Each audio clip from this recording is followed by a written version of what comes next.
All right, hello everyone, and welcome to the first edition of the Week 8 Fantasy Insider Spreecast. I'm Davis Maddock. I'm here with JJ Zacharyson at Late Round QB on Twitter. You know him as the editor-in-chief of numberfire.com. You also know him as the primary supporter of Nick Foles and hater of Rob Gronkowski.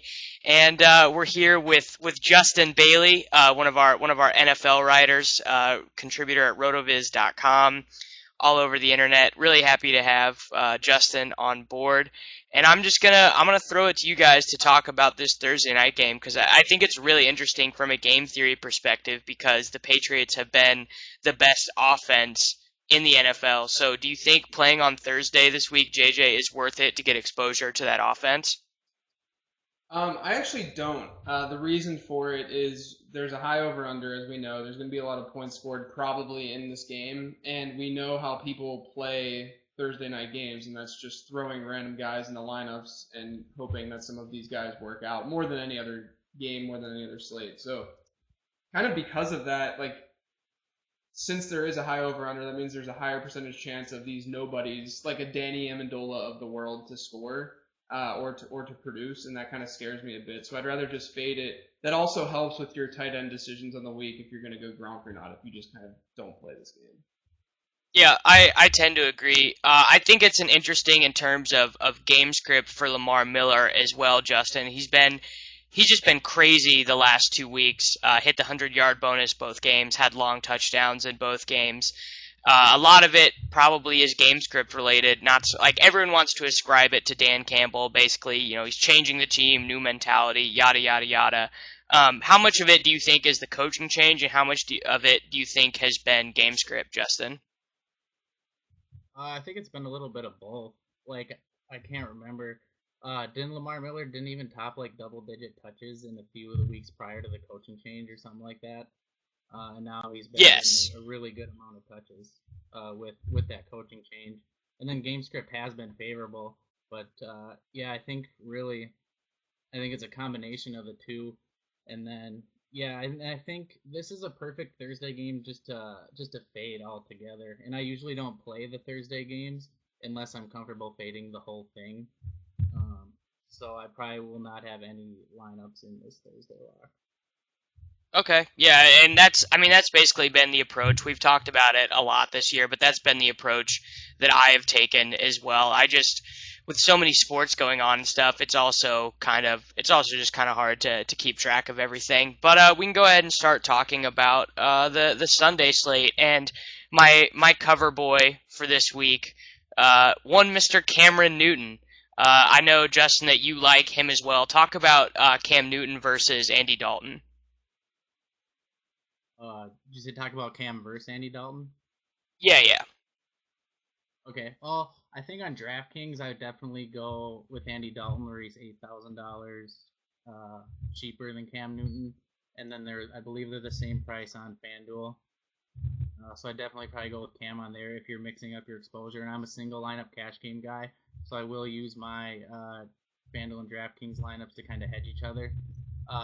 Andy Dalton has looked really good this year. He's averaging 0.68 fantasy points per dropback, which is best in the league per Pro Football Focus. Uh, and it's a pretty high over under. It's 48 and a half. And I think this game could turn into a shootout, especially if Roethlisberger is active. They're uh, both pretty bad against, or Pittsburgh's pretty bad against the pass overall. Uh, and then I do like Cam Newton a lot too. Uh, the Colts have given up 2001 passing yards, which is third most in the league, and 7.1 yards per attempt, which is the sixth highest. And Newton's been the third most efficient quarterback so far for the season with 0.63 fantasy points per dropback. And his rushing total has been pretty good. He's got seven or more attempts in six of his 7 games, and he's got 11 red zone carries, which is sixth best on, or not sixth best, second best on the team. So I definitely like Yeah. both guys this week.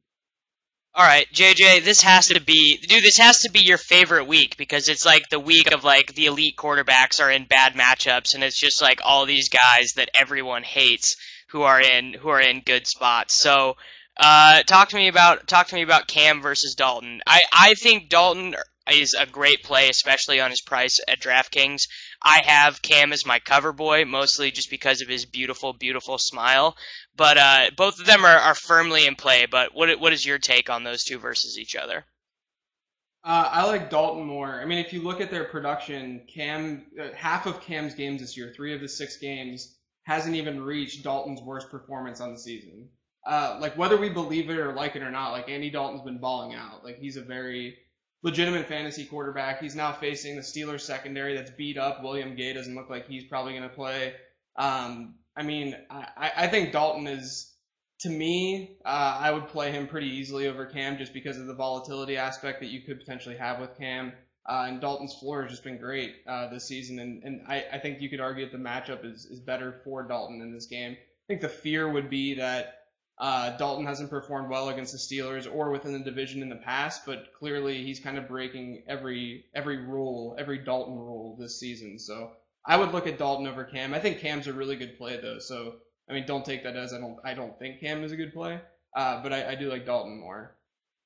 Yeah, and I think that's a reasonable take just because I think Dalton definitely has the ceiling on Cam, whereas I think I kind of Cam has such a safe floor week to week. He hasn't had less than 20 yards rushing. He's his team's best goal line option. And, I mean, one of these weeks he's breaking off a 65-yard touchdown run. Like, that's happening. And if it's going to happen against anyone, it's going to happen against the Colts because there's this whole beautiful morality play happening between Andrew Luck, who is criminally overrated, and Cam Newton, who is super, super underrated. And, like, dude, I have been, like, in the lab this week crafting tweets for that Monday night game.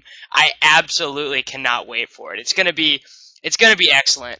An interesting game though, Justin. I'm gonna let you touch on this. We were talking a little bit earlier about the Green Bay Denver game. It's really interesting because the league's best offense or second best offense is going against the league's best defense. Not a lot of people are going to be on any parts of the Packers offense. Do you kind of have a take on Rodgers in that game this week? Yeah, I kind of think Aaron Rodgers might be like one of the best contrarian plays this weekend, just because you got an elite player going against an elite defense, which is kind of what you look for. Which is kind of like this good things that win GPPs is people are probably going to be off him. Aside with the matchup, people probably won't be on him just because his salary is so high. Um, the over under isn't really anything to write home about, but the Denver defense is elite, obviously. But I think like sorry, the Packers are favored. They're 3-point favorites on the road, and they do have a team total of 24.5. So I think if I'm going to stack them, I'd probably stack them with Randall Cobb.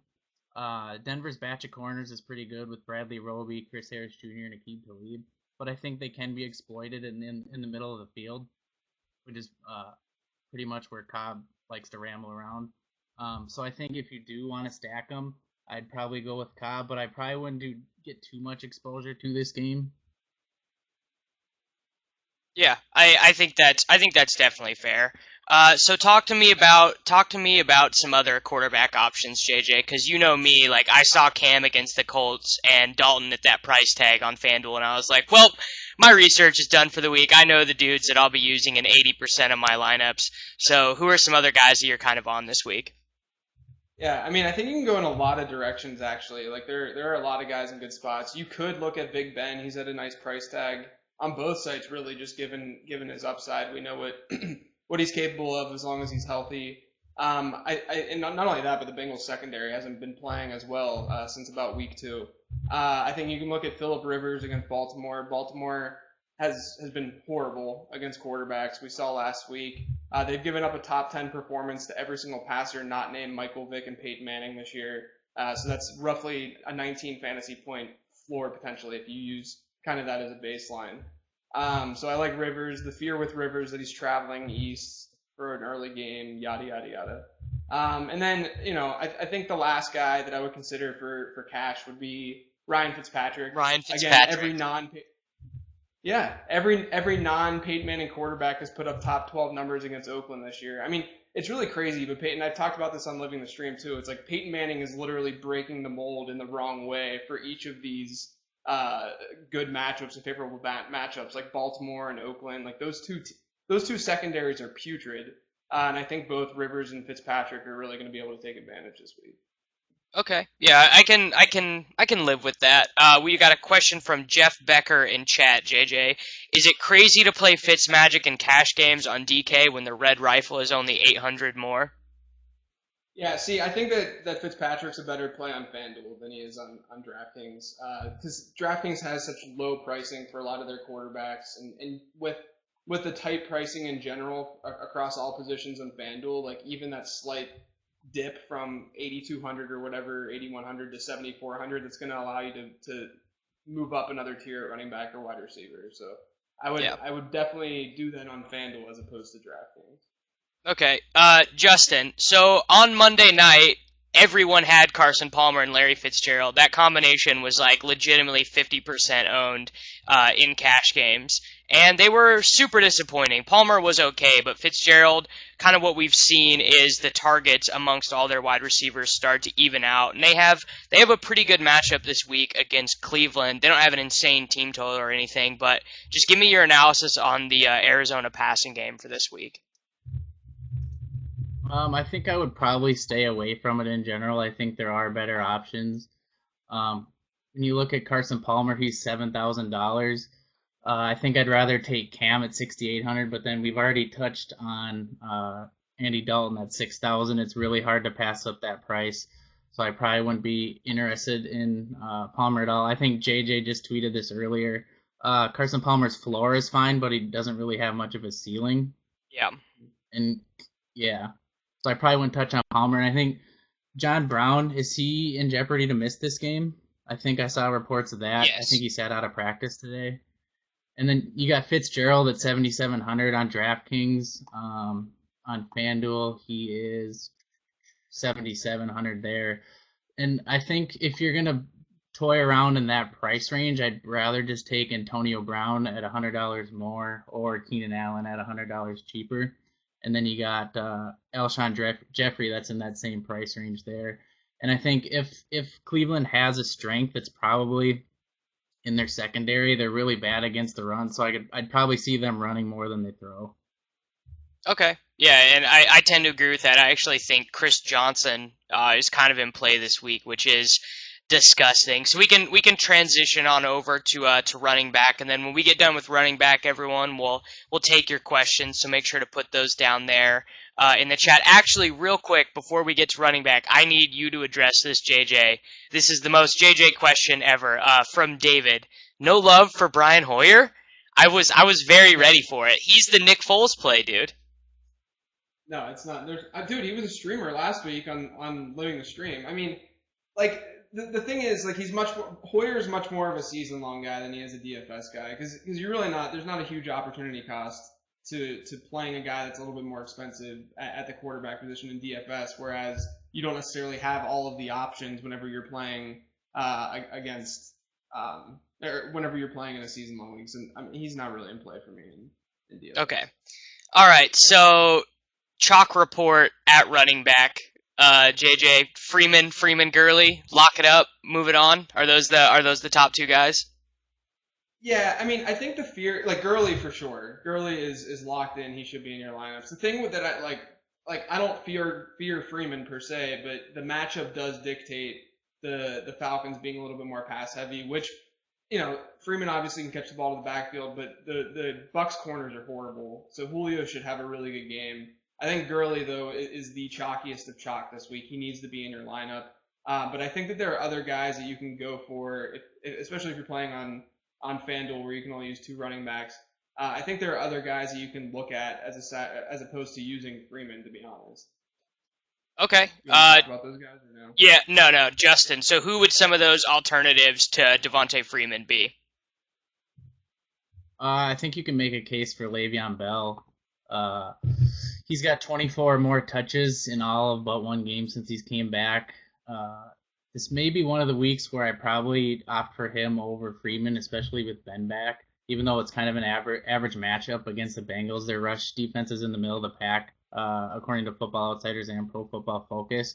But I think you could probably make a case for Marshawn Lynch, too. He looked pretty good last week.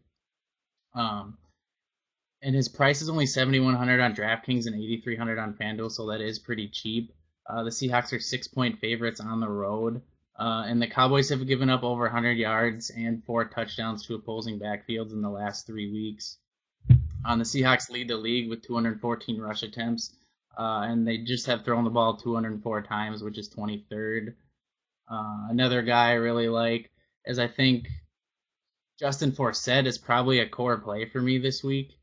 He's in a really good spot against San Diego. Since Lorenzo Taliaferro has been on injured reserve, he hasn't played any less than 76% of the snaps, and he's top 80% in the last 2 weeks. And the Chargers rank as PFF's worst rush defense, and they give up the second most rushing yards on the season with 5.3 yards per attempt, which is also a league worst. Yeah. Yeah. So Okay. that's probably who I'm looking at among Freeman.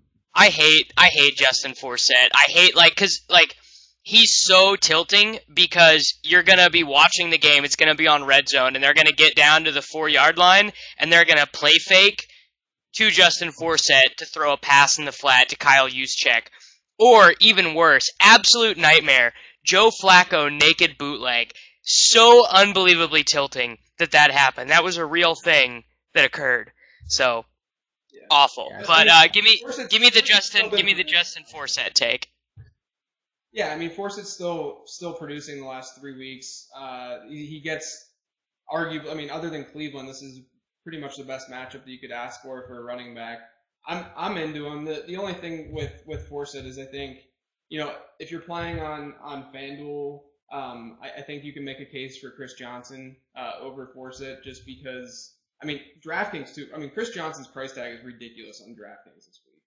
I think he should go ham against that Cleveland defensive line. I really see. He's getting double-digit carries in every game that he's played this season. He's got backfield locked when up. he's on the field, he's had a touch on more than half of his offensive snaps. Yeah. I mean, if you think about the way that the Dolphins are using Lamar Miller right now with his usage rate, it's pretty similar to the way that they use Chris Johnson. He's just not as involved in the passing game. But meanwhile, you have a beautiful matchup for them. I think Chris Johnson to me is someone that I would look for as my RB2. I like him. I think straight up over Justin Forsett this week. Real straight up over Justin Forsett. I think that's kind of hot. I know. I don't know if I really. No. You got so uncomfortable, dude. You were about to have your first real hot take, and you got so uncomfortable. You were like, "Yes, no, I'm gonna do it. I'm coming in here with the flames." Yeah. No, I really think Chris Johnson he's the 4th most efficient running back in the NFL according to number fire metrics. He is not the same Chris Johnson that we've seen. His success rate is still kind of low. I mean, he's still not a bruiser per se, but he's running between the tackles a lot better. He's got the better matchup. I mean, every running back against Cleveland has been a top 13 PPR running back. At least one on every team that they faced this season. So, I mean, he's in an amazing spot. I think both him and Forsett are in great spots, but I kind of prefer Chris Johnson just because his offense isn't as much of a dumpster fire. Yeah, I actually kind of. Go ahead, Justin. No, you can go ahead. Mine was a different play altogether. No, I actually think that JJ's hot take is kind of right, dude. Chris Johnson is running hard, man. That 27-yard touchdown run, he never would have made that 3 years ago. He would have just taken that hit and just been like, all right, I'm good. But and part of it is, dude, I think he knows he has to run that hard, or Andre Ellington and David Johnson are there, and they're already better than him. So they're gonna take the carries as soon as he stops being effective. Chris Johnson is legitimately viable in DraftKings Cash as your third guy, I think, and even so viable. He's $4,600. He should be locked into your cash game lineups. Well, I still think that Freeman, Gurley, Forsett is pretty sexy, TBH. Yeah, but I mean, I also at the same time though, it feels like a week where you should have some high or some more expensive wide receivers in your lineup. Yeah, well, that's fine. Davis Maddox special. Do it, Bailey. Let's hear it. Yeah, one of your favorite guys. I like Matt Forte as a GPP play this week. He's only 7,300 on DraftKings and 8,300 on FanDuel. And he's second in the league among running back touches with 147. And he's got 46.3% of those teams' red zone market share. And the Vikings ranked 27th in adjusted DVOA against the run and 30th at defending the pass in DVOA. So I think he's going to be pretty low owned. And I think he's a fine pivot in tournaments off of those other top end guys. I mean, I would kind of go the other way in that game. I would say that Adrian 3.2 yards per carry when he's on my roster, Peterson would be the pivot. But like I also wouldn't really put either one of them in my cash game lineups. And in tournaments for me this year I've had, I don't know about more success, but the way I've gone about constructing tournament lineups has more been about diversifying at the wide receiver position, because the running back position is just so disgusting. There's like 4 good running back plays every week, and then outside of that, you're just like tilting everyone. Like, does that seem fair, JJ? No, I mean, like, you're definitely not wrong, especially in the last couple of weeks. But can we talk about how Danny Woodhead's $4,500 on DraftKings? Like, he's basically hit that value every single week this season. And Yeah, it's he actually has been one insane. single digit game. Yeah, he only has one single digit game this year. I mean, like, to me, that's another play. Like, him and Chris Johnson both are at such good price tags, which I think is the reason that if you're constructing over there, you might not want to use a guy like Forsett. It's not the fact that Forsett's in a bad spot, it's more the fact that those guys have such ridiculous price tags. Yeah, And they Woodhead's do it. insane red zone usage. Yeah, exactly. Which is like tilting from like a real NFL perspective, because like why? Like why Danny Woodhead in the red zone though? Like I don't. I mean, Why he's not let? not bad. No, he's not. But like I'm always He's the sweating. most- I'm always sweating Ladarius Green, even if I don't have him in DFS. I'm just like, Ladarius Green should be Gronk West, dude. Like with how good he is when he gets targets. He's like, I was looking at his stuff on Player Profiler today, dude. He is so unbelievably efficient on this like targets he's gotten in his career. It's unreal. But The thing with Woodhead, I mean, he's been the most efficient running back pretty much by far in that backfield, mostly because I mean, like he fits that offense well just because that offensive line is so bad. Like I think in that game, Rivers could throw the ball 50 plus times pretty easily. Both teams throw the ball a lot, like top 5 I think in the league. But I think just as a result, if there's going to be a lot of volume from Rivers, you know Woodhead is going to get a lot of looks too. yeah, he is. And I mean, they've passed more than anyone else, and they have 400 more passing yards than anyone else in the NFL. So that's definitely a thing. All right, we got some questions here. Justin, how cute is Jonathan Stewart for 4,100 against Indianapolis? Is that a play you're on at all? I don't think it's not terribly cute. I don't mind it. But I think I would much rather play like Chris Johnson or Danny Woodhead. What concerns me is like the red zone carries that Cam gets, so he could easily take away some of Stewart's touchdown. I can't remember. I think Stewart leads them in red zone touches, and then it's Cam and then Tolbert. But it could be Tolbert first. But I don't think I would be on Stewart, at least not for cash games. Okay, yeah. Do you have a take on that, JJ? Yeah, I mean, I don't really like using Jonathan Stewart in general because his touchdown upside is so poor. It's pretty bad. Like it's like I know he did it like in like a good matchup, so everyone's kind of high on him, but you know, Cam is that's what Cam does. He's an excellent goal line back. Here, this is an interesting one that'll get us to transition to wide receivers from Heath K, and we can talk about this for a little bit from a game theory perspective. Justin, are you going back to Moncrief this week in cash and GPPs? I am thinking no, and I'll talk about it after you give your answer. Yeah, I'm thinking no as well. Just because I think you posted this in our chat. Even though Josh Norman said something about covering Hilton, but wouldn't say if he was shadowing him or not. So we don't really know what Norman is doing unless he is gonna shadow him. But what I don't like is his price. I know he's 5,500 on DraftKings. In that same range, I'd rather play like Decker or Martavis Bryant for 53. So I don't think I'm on Moncrief this week. Yeah, I'm not either, and not even because of the shadowing thing, but because he hasn't been used in between the 20s a whole lot. It's just like he's a touchdown scoring machine. But I think honestly, the thing that makes the most sense for the Panthers to do is throw Norman on Hilton in between the 20s, and then in the red zone shift him over to where Moncrief is, because that's where Moncrief has done all his damage. Like I think that's a really interesting matchup, and I want to watch it. But no, not any real love for Moncrief this week for me. Is that kind of where you're at as well, JJ? Yeah, totally agree with you guys.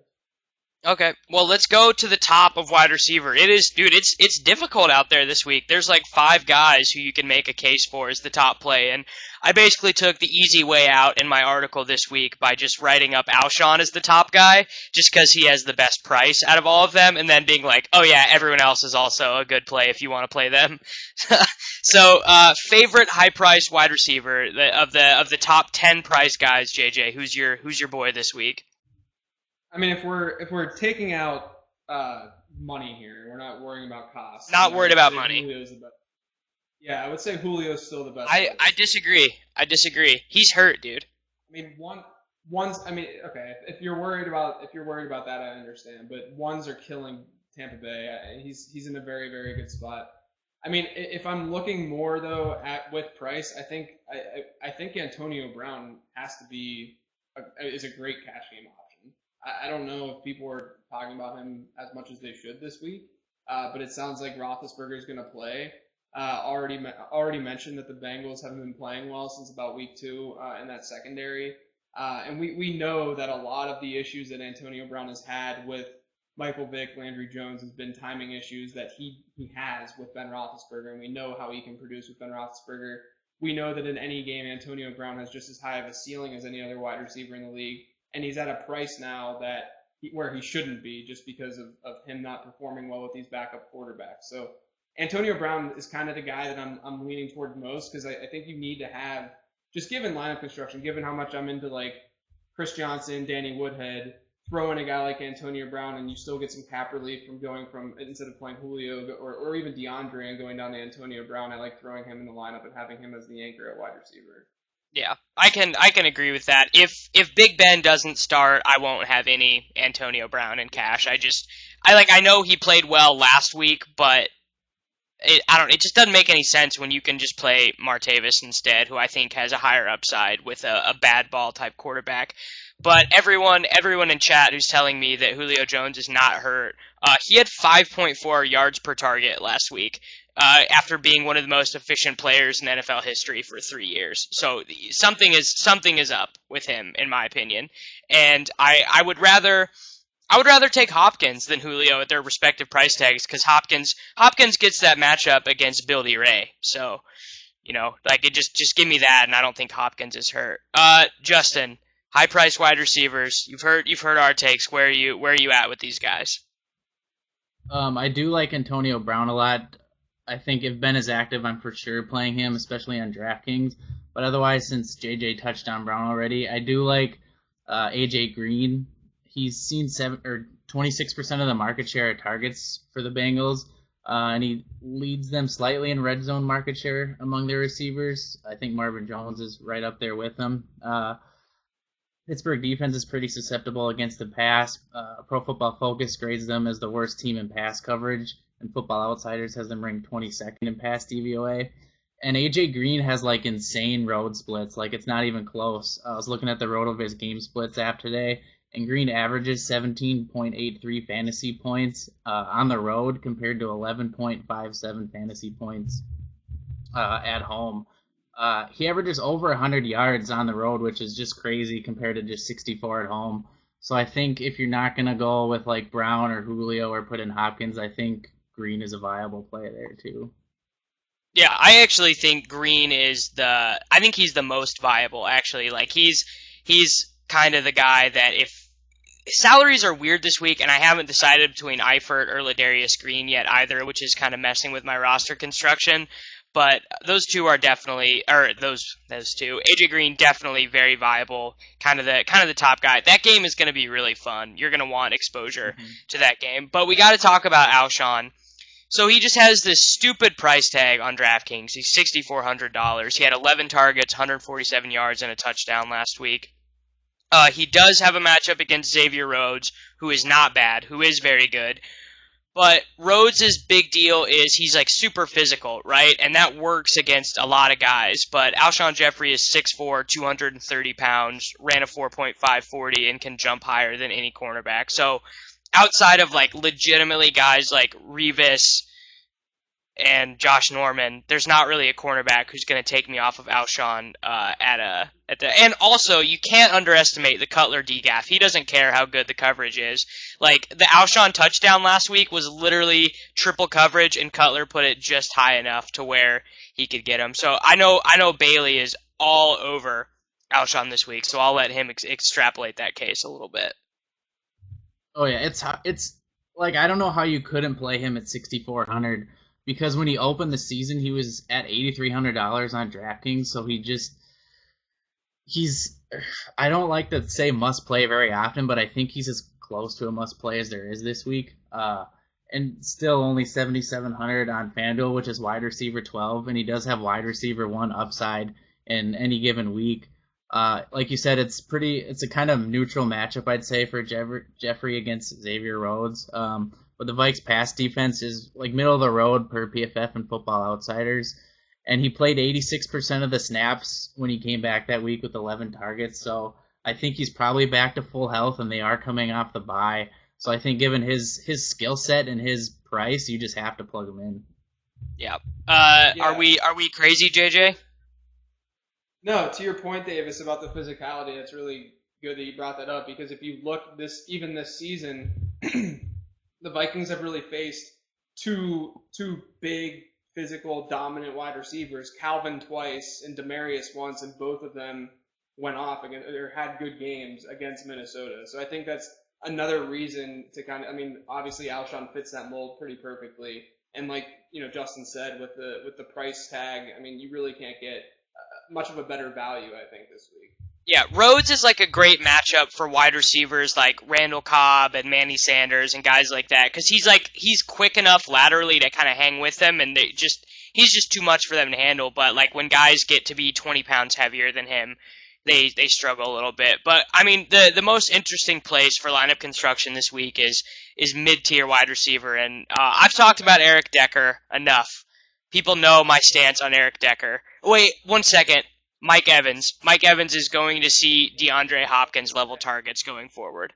I forgot to mention that. I can't believe you didn't talk about Mike Evans yet, dude. Yeah. He's gonna be 15 plus targets this week. Yeah, it's gonna be beautiful. I don't know about throwing him in cash because he's there at the same price range as Alshon, who I think is a little bit safer, but definitely in on him. What about Keenan Allen, Justin? Are you on him? Keenan Allen is fine, I think. I don't think he's someone I'm necessarily on just because at his price range, he's only like on DraftKings, he's 7,700. So you got Antonio Brown at 78 and then AJ Green at 76. And I think it's the same case on FanDuel where AJ Green is just slightly more expensive.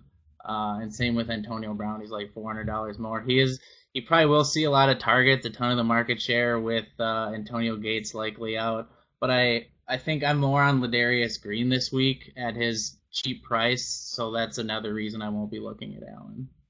Okay. Yeah. All right. So let's do this thing. Let's do the Decker Love Fest. JJ, you first. Yeah, I think he's locked in. He's got a great matchup.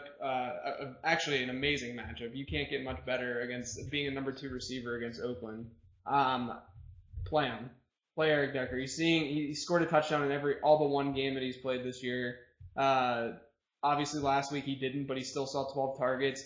He's basically got the same target share as Brandon Marshall the last few weeks. He's in an amazing spot. I don't think that there's a reason to fade him at all in cash games. Yeah. He's going to score a touchdown on the Decker play. He didn't score a touchdown last week, so he made it up to you by catching 6 passes for 94 yards like a G. Justin, locking him into to 100% of cash games. I know I am. Yeah, the way it's looking right now, I definitely do have 100% of Decker. And like JJ said, against DJ Hayden, Hayden's given up a 71% catch rate, and he's allowed 392 yards and 3 touchdowns on 37 receptions. Yeah. And dude, he's gonna see a little bit. He's gonna see a little bit of coverage against Emerson too, from what I can tell. So that's gonna be fun.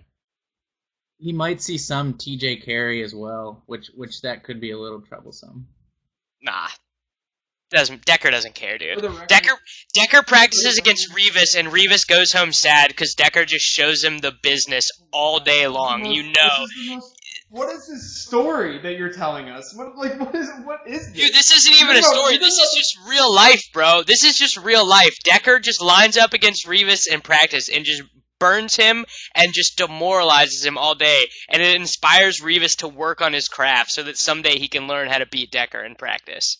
Come on, dude. The other thing to note, Oakland's seen the highest pass to run ratio of any team in the NFL this year. Yeah, they have the funnel. They have the funnel thing where they have a good run defense but a bad pass defense. Like, I always love the funnel, dude. The funnel is the GOAT. Okay. Stefan Diggs versus Willie Snead, Justin. Oh, that's a tough one. I think probably go with Diggs if price isn't considered. I do like I like Snead on FanDuel where he's 5,800. I think that's a fine wide receiver 3 price. But like Diggs, I think he's got a pretty big ceiling, and he gets to run against Tracy Porter and Kyle Fuller, who are both pretty bad. One of the concerns I have with Diggs is the Vikings have only thrown the ball 181 times, which is the second fewest in the league, and Bridgewater has only thrown 5 touchdowns. But he's been targeting him like crazy the last 3 weeks. I think he's got over 9 targets the last 3 weeks.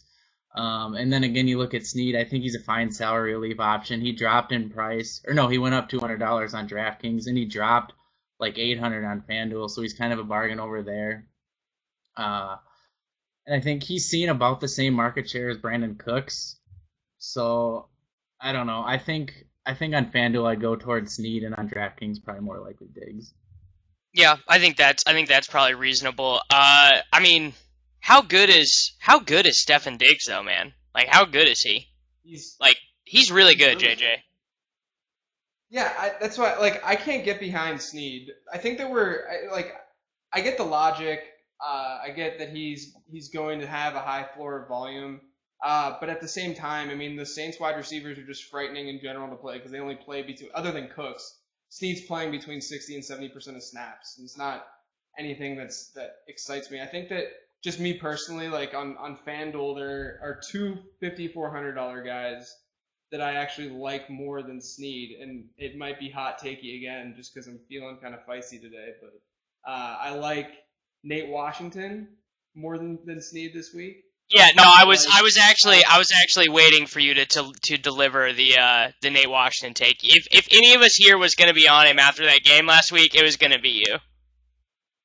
Oh yeah, the thing is, the number 2 wideout in Houston's averaging like 9 targets per game. I mean, it's absolutely crazy. And if Cecil Shorts is still not, I haven't seen a report on him, but I mean, if Nate Washington is that guy, yeah, I think so too.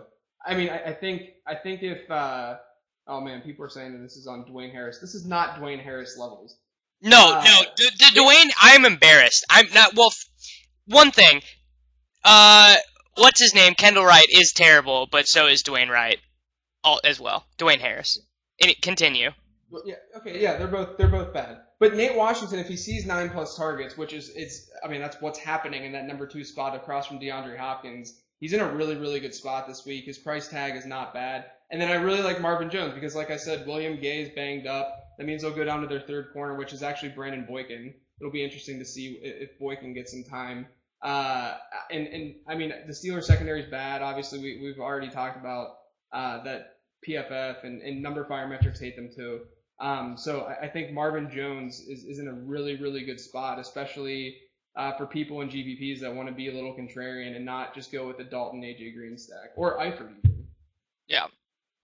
Okay. I can dig on all of that. I need Justin. I need someone who doesn't love all old bad players to tell me about Nate Washington and if he's cash viable.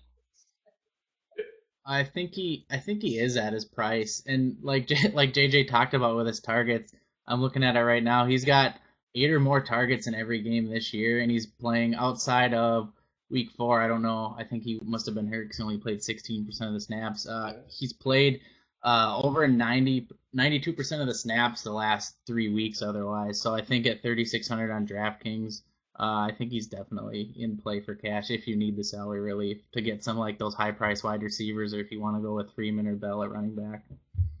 Yeah. Okay. I guess I can accept that. It doesn't make me happy, especially because I was just tilting every Nate Washington target last week so hard because I had like 50% Hopkins on DK, so I was just like, what is happening? This is the worst. Yeah, that's about all I got for cheap guys though. You have to think defenses are even more so going to hone in on DeAndre Hopkins without Arian Foster in that lineup. Like, who cares about Nate Washington? No one, other than people playing DFS because he can make them money this week. Right. Okay. Any other cheap wide receivers we need to talk about, Justin, or is that about it? I'm kind of skimming right now. I really don't think there is any outside. Maybe Is Marvin Jones going to score? Is Marvin Jones going to score 4 touchdowns? If you ask TJ Hernandez, he would say yes. Well, but probably not. There you go. I'm not going to ask him anything. Okay, let's talk a little bit of tight end action, and I imagine this is going to be a quick conversation. Gronkowski plays tonight on Thursday. He's obviously going to Gronk spike stuff. God, dude, I finally. Oh my! I'm such an idiot, dude. I finally don't play him in cash for 1 week, and he goes for 30. It's just unbelievable the amount of donkiness that there was. Although I guess you had him at one point. I did. Well, I had 100% Ladarius, which ended up being fine, I suppose. But so talk to me about Ladarius, JJ. Talk to me about the matchup and how he's amazing and runs like a beautiful, beautiful gazelle on the football field. Yeah, Ladarius is fine. Like I said, I think that this game just sets up to be a high volume game from a passing standpoint for both teams, really. Because Baltimore ends up passing all the time because they keep trailing. Yeah, I mean, Ladarius' price tag you can't really beat, especially on DK where he's only 3K. I think there's some really, really interesting tight ends though that are in between Gronk and Ladarius Green because that's pretty much every single tight end in the NFL. Right. But I think I like Eifert this week against Pittsburgh. Pittsburgh's been pretty bad against tight ends all season long. That's kind of translated from previous seasons as well. I don't like Greg Olsen. His price tag's too expensive for me. He hasn't really hit that value. It's really strange, but Olsen's been kind of more boom or bust this year than he was last year. Last year he had that floor. This year he's been pretty volatile.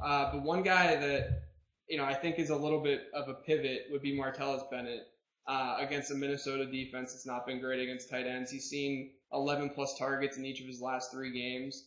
I think he's actually a really, really good play this week. Okay, yeah, I can vibe with that to throw back to the old MLB FITV show.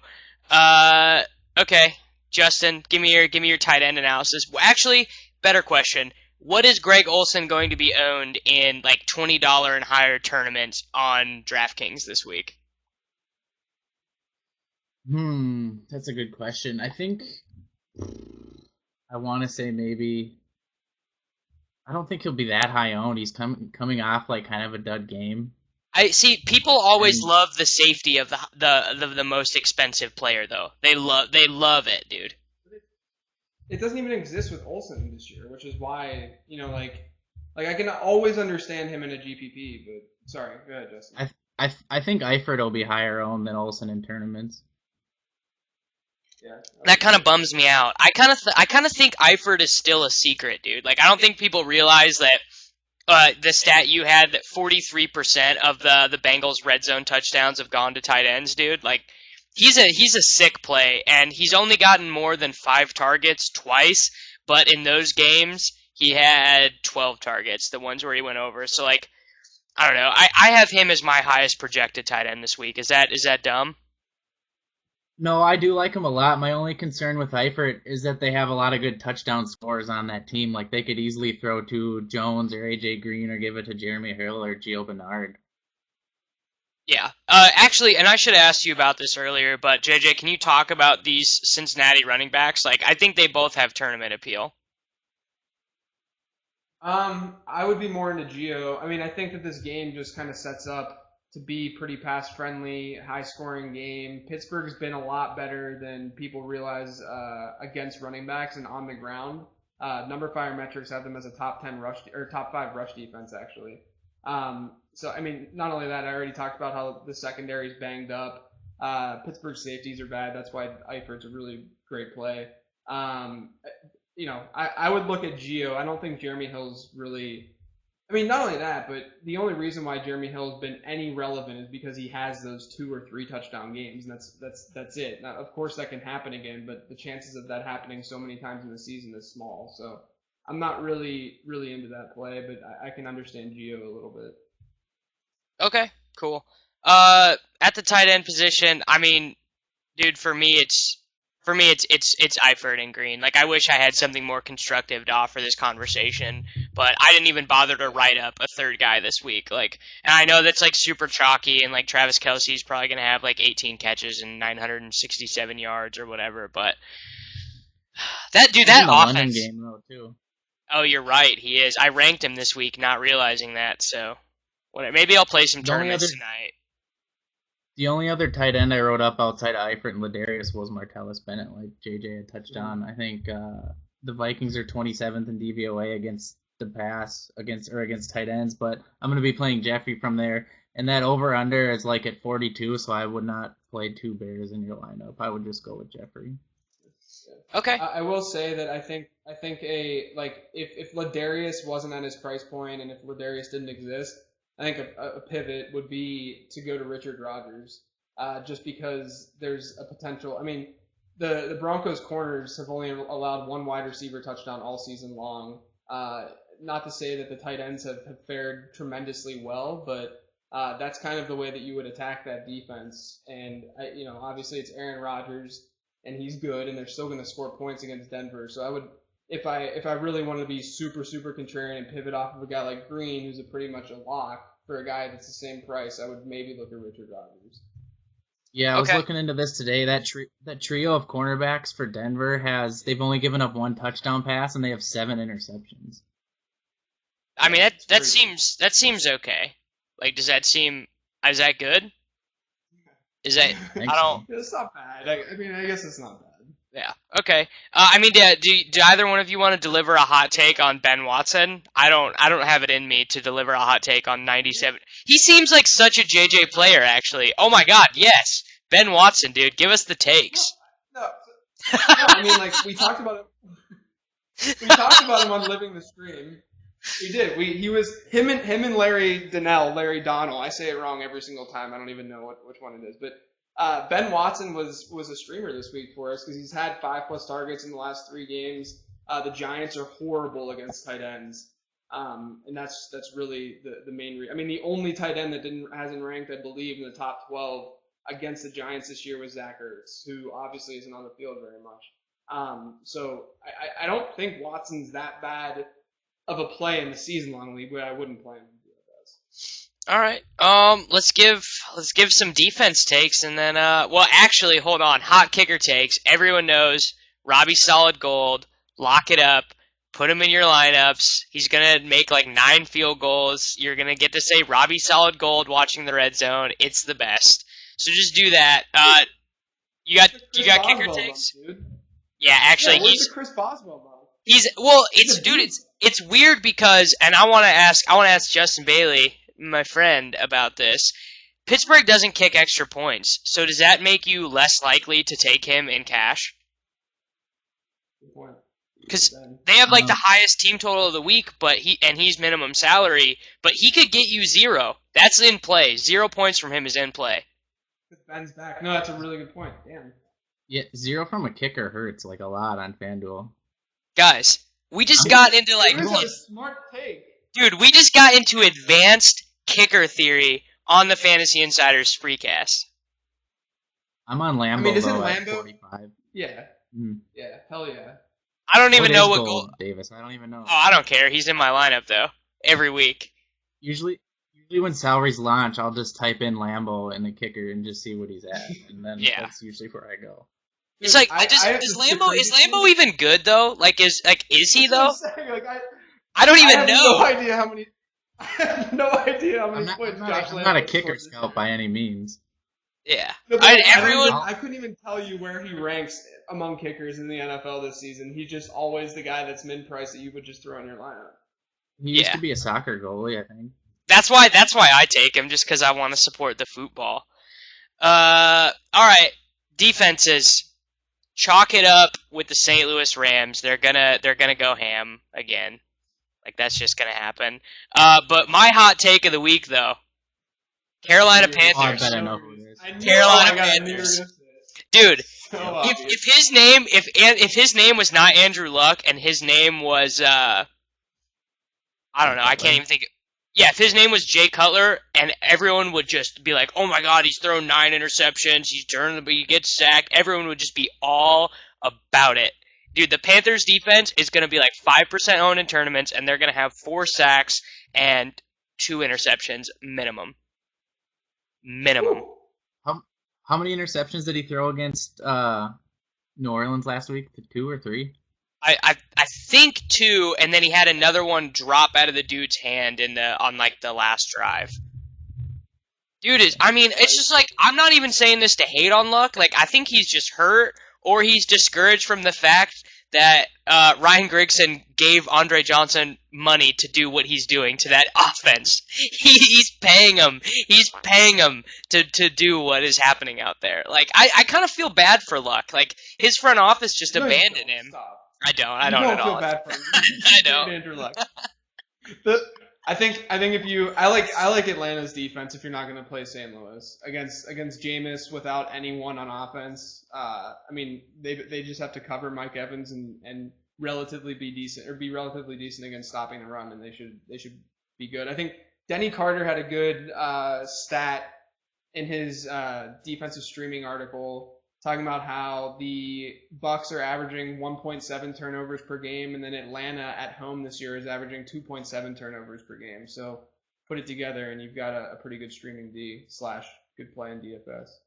And I think on FanDuel, the Rams defense is kind of harder to get to at 5,100. So I think you got to take someone in like that $4,700 to $4,800 range. I actually think you could maybe, like, I know we usually like home favorites, but Green Bay is favored against Denver. I think you can maybe make a case for them. You can. I love it. They've got 23 sacks on the year, and I think I'm just trying to pull it up. They've only given up 1.8 touchdowns per game. Yeah, I mean, they're all second place to the Panthers, who are gonna crush. Dude, it's literally a morality play on TV for all of America to witness. Like, Luck is gonna get destroyed. It's gonna be great. Everyone just needs, like, obviously don't do it in cash, but like do this in tournaments for me. Just do it for me. Any other takes to deliver, JJ? Anyone else that we haven't talked about? I don't know. I'm just looking at the list that I had. Wide receiver, we didn't talk about Steve Smith, who I think is a cash game play. I knew you guys were both gonna say that.